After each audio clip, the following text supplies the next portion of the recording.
eu quero indicar para vocês alguns livros que entraram para a minha lista de leitura, então são os próximos que eu vou ler, e alguns conteúdos aqui no YouTube e também fora daqui, uma coluna e um podcast.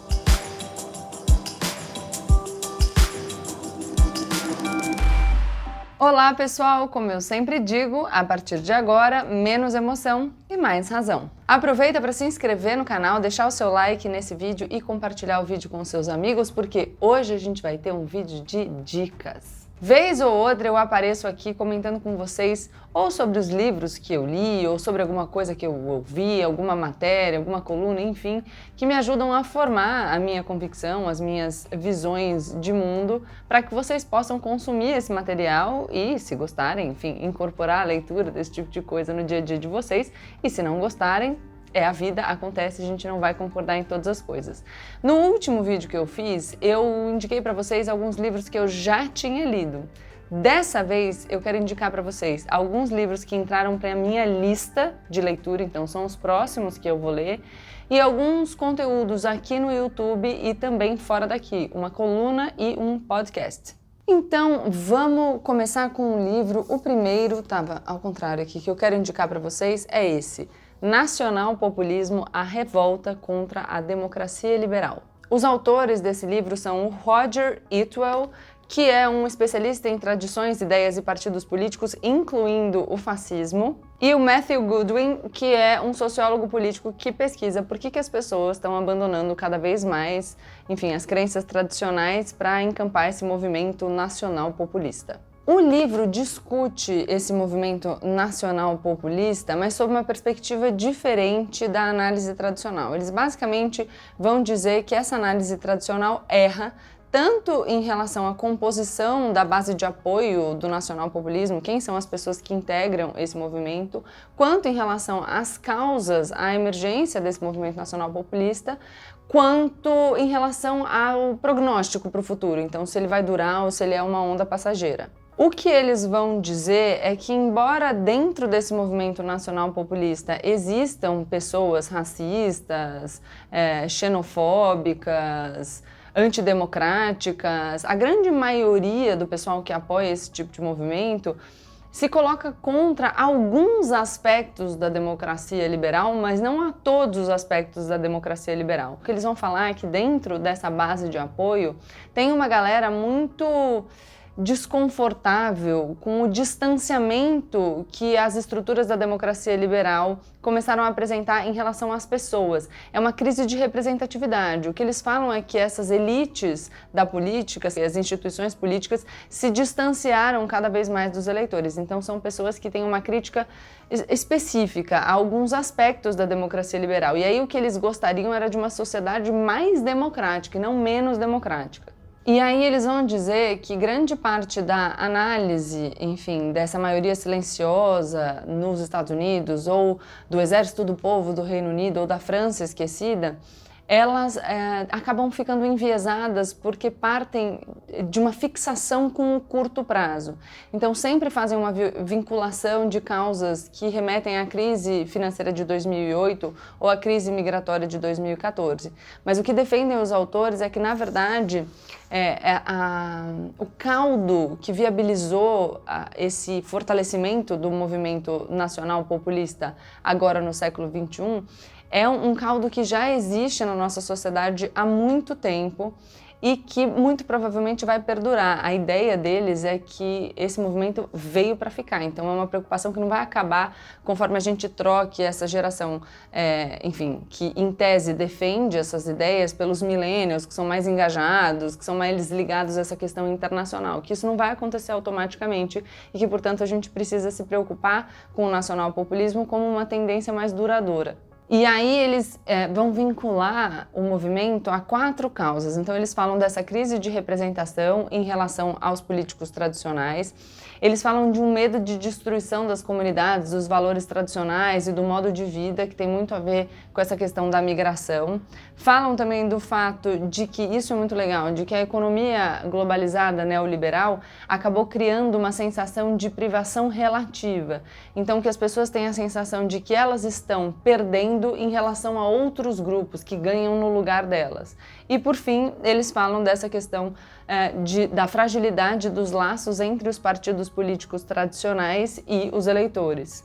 Então, é uma proposta de análise diferente que critica algumas das avaliações que têm sido feitas sobre esse movimento, principalmente pelo fato de que essas avaliações encontram as causas sempre em fenômenos mais próximos e eles defendem as causas do crescimento desse sentimento nacional populista como presentes na nossa sociedade já há mais tempo, e também porque essas avaliações não veem essa onda de nacional-populismo como algo duradouro, e esses autores, pelo contrário, veem. Então, esse é um livro que está na minha lista de leitura. E já que a gente, quando citou um dos autores, falou que ele é especialista também no fascismo, eu vou fazer a transição para a segunda indicação de livro. E o segundo livro é esse aqui do Pedro Doria, Fascismo à Brasileira, que vai contar um pouco a história do integralismo, que foi a expressão do fascismo aqui no Brasil. A ação integralista brasileira foi o maior movimento fascista fora da Europa entre os anos 1920 e 1940 e também tinha sido a maior expressão de uma onda de extrema-direita no Brasil até agora. Os integralistas eram anticomunistas, nacionalistas, autoritários e tradicionalistas. Além disso, eles tinham uma ligação, um fetiche em relação aos militares, do mesmo jeito que os fascistas na Itália usavam pretos, na Alemanha usavam caqui, aqui eles usavam verde, e eles tinham muito apego à religião. Isso te lembra alguma coisa?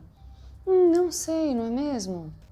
Eu fiz essa brincadeira sobre o lembrar alguma coisa, mas o Pedro Doria, o autor, vai fazer uma análise comparando o Jair Bolsonaro ao Plínio Salgado, que era o líder dos integralistas, mostrando em quais pontos que eles se aproximam e em quais pontos eles se afastam. Então, quais são as semelhanças e quais são as diferenças. Aliás, é importante dizer, porque muita gente pergunta, já que a gente tem usado muito o termo fascista e muitas vezes até vulgarizado esse termo, o Pedro Doria, no capítulo 2, faz uma análise do fascismo na Itália. Então, como ele nasce, como ele se estrutura e como ele consegue encontrar tantos adeptos. Para quem já conhece o fascismo, o Pedro, na própria introdução do livro, diz que pode pular o capítulo 2, então ir direto do 1 ao 3, mas para quem ainda tem curiosidade sobre esse tema, tá aqui um livro, uma indicação que pode ser muito legal.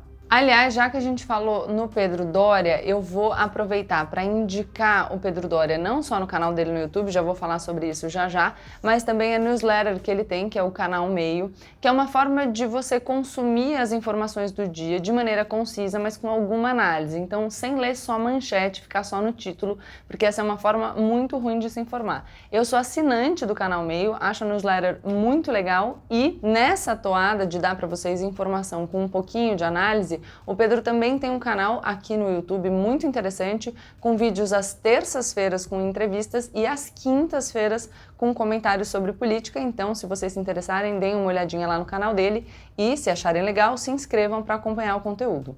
E já que eu estou falando de canais de YouTube, eu vou indicar alguns outros canais para você que eu gosto muito e consumo. O primeiro canal que eu quero indicar é o do Henri Bugalho. O Henri é formado em filosofia e tem pós em literatura e história, ele é escritor e faz vídeos numa velocidade que eu sinceramente não sei como ele consegue. Você acordou, leu uma notícia, falou, nossa, esse é o assunto do dia, tá no Trending Topics do Twitter, eu tenho certeza que se você chegar lá no canal do Henri Bugalho, já vai ter um vídeo falando sobre esse assunto. E o bacana dele é que ele faz essas análises e muitas vezes ele avalia os discursos, mostrando para vocês falácias lógicas na argumentação. Então é muito interessante também para desconstruir alguns discursos bizarros que a gente vê por aí. Outros canais que eu quero indicar são o Coisa de Nerd e o Cadê a Chave, da Nilce Moreto e do marido dela, o Leon. São canais muito interessantes porque eles falam de assuntos diversos. O Coisa de Nerd nasce primeiro, o Cadê a Chave seria, acho que em princípio, um quadro, e depois ele vira um canal. E eles falam tipo de tecnologia, de game, de vários assuntos, mas no meio disso tudo você tem política e economia, e se você seguir a Nilce no Twitter, ela é super ativa lá, é um conteúdo de qualidade e com um tom muito legal. Vocês sabem que eu sou muito uma pessoa não só do conteúdo, mas também do tom, né? Se tiver uma galera que tente engajar pelo fígado, com agressividade, movimentando vocês para aquela coisa, aí eu já olho com ressalvas, então por isso que eu tô indicando para vocês uma galera que eu acho que tem um tom mais bacana, mais ameno e que entrega conteúdo de qualidade. Outro canal que eu gosto muito é o canal do Pirula. O Pirula é formado em biologia, doutor em zoologia e tem o canal há mais de 10 anos. Contrariando, assim, todas as regras do YouTube, o Pirula tem uns vídeos que duram muito mais do que os 10 ou 15 minutos que o pessoal geralmente indica pra gente como a duração ideal do vídeo. Mas isso é interessante porque ele traz um conteúdo assim pesquisado, embasado, produzido, profundo, que não dá pra falar em 10 minutos. Então o vídeo é longo, mas vale a pena assistir. Aliás, já que eu falei em fundamentação e no aprofundamento para as análises de todos os vídeos, e, enfim, existem vídeos com durações diversas, mas é legal falar que o Pirula foi o primeiro youtuber que começou a linkar as fontes na descrição do vídeo. Então o que ele está fazendo é sendo transparente, ele mostra para você qual foi o material que ele consultou para produzir aquele conteúdo, para que você possa ter acesso ao mesmo material que ele estudou para produzir o vídeo. Ainda nessa linha de pessoas que têm um tom que eu acho bacana, quero indicar para vocês o canal do cientista político Cláudio Couto. O nome do canal é maravilhoso. Fora da política não há salvação. Eu já mencionei o Cláudio Couto, que é professor da Fundação Getúlio Vargas, aqui no meu canal, no vídeo que eu falei do Centrão. Eu usei a definição dele, dessa nossa entidade da política brasileira. Lembra aquele vídeo que eu falo dos bichinhos na lâmpada? Enfim, nesse vídeo eu cito o Cláudio Couto, ele até aparece aqui do meu lado, aqui uma fotinho dele. O Cláudio tem um canal que faz análises políticas, os vídeos sobem geralmente aos sábados de manhã, enfim, pode ser que ele solte um conteúdo extra? Pode ser, então é bom ficar de olho. Mas é um conteúdo muito legal sobre temas quentes da conjuntura política e muitas vezes ele traz convidados.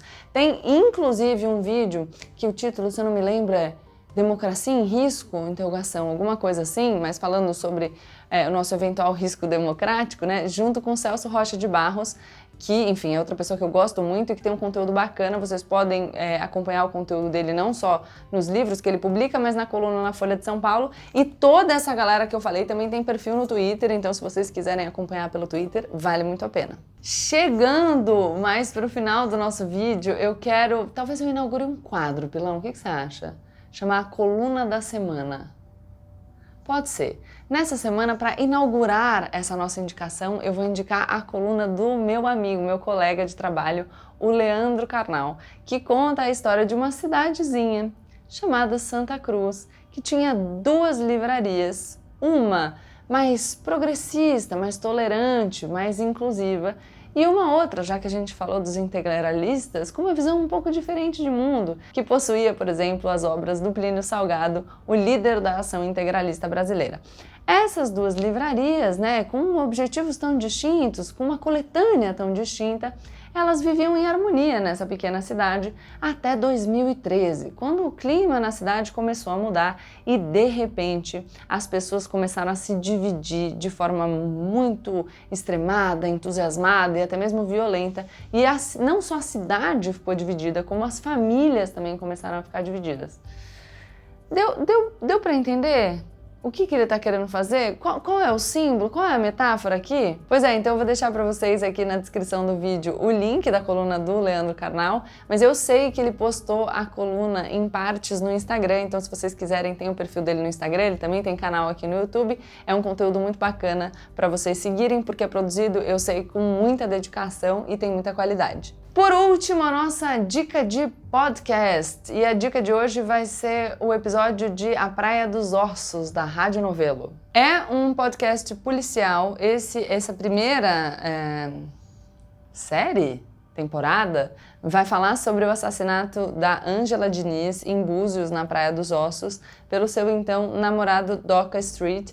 E como, enfim, o caso depois foi sendo retratado pela mídia, colocando o Doca Street na posição quase de vítima, de uma pessoa que teve a sua vida destruída pela Ângela Diniz, como que isso foi tratado pelo Poder Judiciário e qual foi a reação do movimento feminista na época, enfim, que acabou defendendo um bordão, uma ideia do quem ama não mata, então uma ressignificação das relações e da interpretação do papel da mulher e da...